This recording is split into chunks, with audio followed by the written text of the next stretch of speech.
जय Hind love you. आज की इस वीडियो में हम गवर्नर जनरल और वायसराय के समय पर हुई कई घटनाओं को याद करेंगे। इनमें सबसे पहली घटना है कि समाचार पत्रों पर से प्रतिबंध हटाना।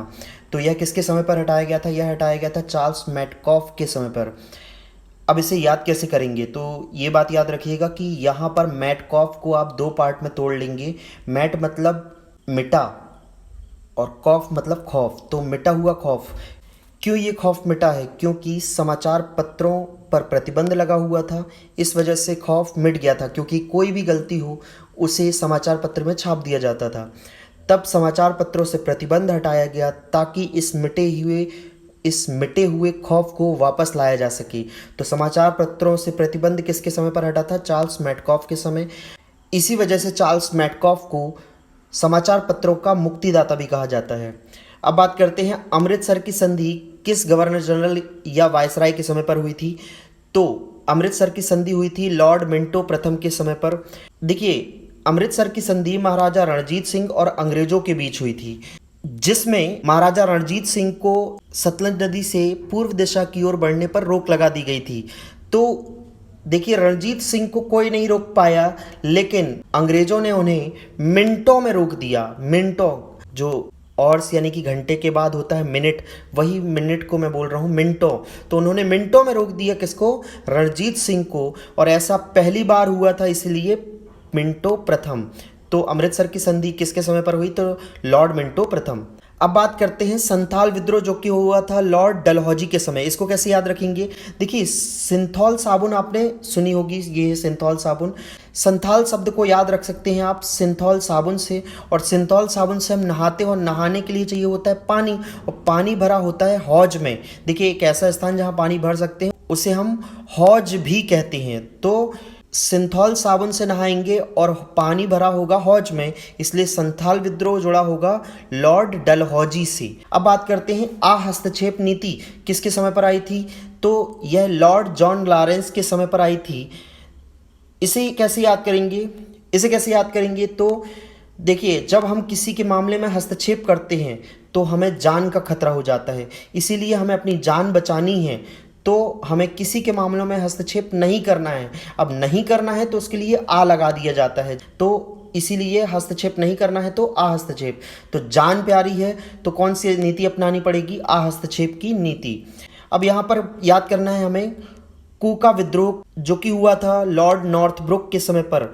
देखिए, जो हमारी ह्यूमन बॉडी होती है, ह्यूमन बॉडी को अगर हम दिशाओं में बांटे तो ये भाग होता है ईस्ट यानी कि पूर्व, ये होता है वेस्ट मतलब कि पश्चिम, ये भाग होता है साउथ यानी कि दक्षिण, और ये भाग होता है नॉर्थ यानी कि उत्तर। तो अगर हम चीखेंगे, कूकेंगे, कीक निकलेगी हमारी, तो कहाँ से निकलेगी? मुंह से, जो कि नॉर्थ तरफ का हिस्सा है। तो कूका विद्रोह इसके समय पर हुआ होगा तो लॉर्ड नॉर्थ ब्रुक। अब ब्रुक से भी इसको याद कर सकते हैं। देखो, ब्रुक मतलब ब्रेक हो जाना मतलब कि टूट जाना। जब हमारे शरीर की कोई हड्डी टूट जाएगी तो हम कीक देंगे मतलब चीख देंगे। तो चीख देंगे को कीक देंगे भी बोल सकते हैं। तो कूका विद्रोह लॉर्ड नॉर्थ ब्रुक के समय पर हुआ था। देखिए, अगला फैक्ट है महारानी विक्टोरिया के साम्राज्ञी बनने की घोषणा किसके समय पर हुई थी? तो ये याद रखिएगा कि ये हुई थी लॉर्ड कैनिंग के समय पर। लेकिन इसे याद कैसे रखेंगे आप? तो महारानी विक्टोरिया को लेकर जो भी कोई घोषणा है वो कौन कर सकते हैं? अंग्रेज कर सकते हैं। कर सकते हैं। सकते के लिए हम एक वर्ड का उपयोग करते हैं, कैन। और इसके आगे अगर हम ING, एक और एन आएगा हालांकि यहाँ पर, लेकिन अगर हम इसके आगे ING लगा दें तो यह बन जाएगा कैनिंग। तो कौन कर सकते हैं महारानी विक्टोरिया के साम्राज्ञी बनने की घोषणा? तो लॉर्ड कैनिंग कर सकते हैं।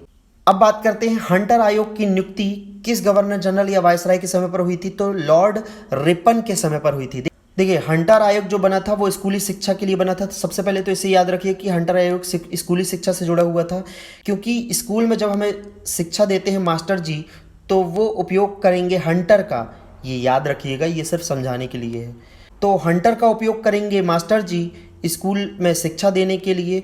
और जब हमें इतनी अच्छी शिक्षा मिलेगी तो हम आगे चलकर कई संस्थानों और उद्योगों का उद्घाटन करेंगे और उद्घाटन करने पर काटना पड़ेगा हमें रिबन। रिबन से बनता है रिपन। तो इस तरह हंटर आयोग की नियुक्ति करेंगे लॉर्ड रिपन। कब? तो 1882 1882 में। अब बात करते हैं बंगाल विभाजन की। तो बंगाल विभाजन, यहाँ विभाजन शब्द को पकड़ना है।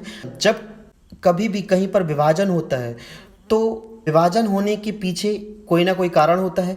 यहाँ पर कारण है कर्ज। कर्जन में से हमें सिर्फ कर्ज वर्ड को लेना है। जब किसी व्यक्ति के ऊपर कर्ज होगा तो लोग उससे जुड़ेंगे नहीं, उनके बीच में हो जाएगा क्या? विभाजन। तो बंगाल विभाजन किसके समय पर हुआ? Lord Curzon.